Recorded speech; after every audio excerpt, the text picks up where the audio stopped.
আমাদের এখানে একটি বিড়াল খুব কান্নাকাটি করতো। আমি দেখেই বুঝেছিলাম যে ও পালা বিড়াল হবে। না হলে এত বিড়াল কই, কোনো বিড়াল তো কান্নাকাটি করে না। এই বিড়ালটা ছাদে এসে আমার রান্নাঘরের দিকে তাকিয়ে এবং আশেপাশের ফ্ল্যাটের জানালার দিকে তাকিয়ে খুব কান্না করত। কিন্তু বিশ্বাস করেন আশেপাশের একটা মানুষও চেয়েও দেখেনি, একটু খাবারও দেয়নি।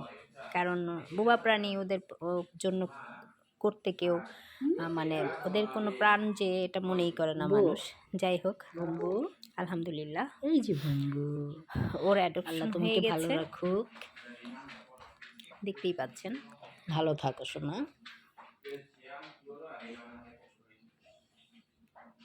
ও কিন্তু এই মানুষের বাসায় থাকতে চাইছে, কারণ ও বাসায় থেকে অভ্যস্ত।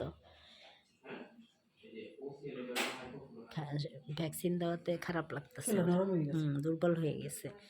একটা ঘুমু করলে 2 দিনের ভেতরে একদম ঠিক হয়ে যাবে।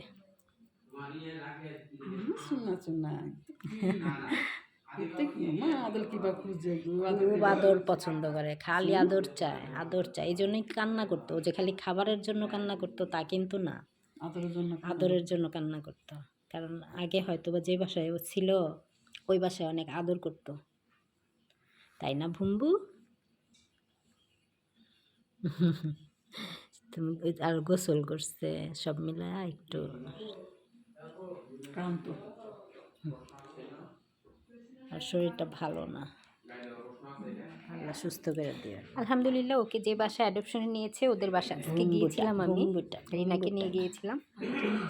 দেখে সত্যি আমার আত্মাটা ভরে গেছে শান্তিতে। এরকম জীবনেও থাকতো একটা মানুষের উপকার করা যতটা সহজ, একটা বোবা প্রাণীর উপকার করাটা ততটা সহজ না। মানুষ তো ভাবেই না পাশে, আপনার পাশে একটা বোবা প্রাণী কান্না করছে, আপনি খেয়ালই করছেন না, আপনি ইগনোর করছেন। উচিত না।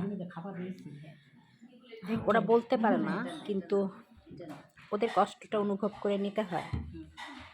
আশেপাশে যদি কোনো বিড়াল এরকম কান্না করে তাহলে বুঝে নেবেন যে এটা অবশ্যই পালা বিড়াল ছিল, ওর কষ্ট হচ্ছে। ধন্যবাদ।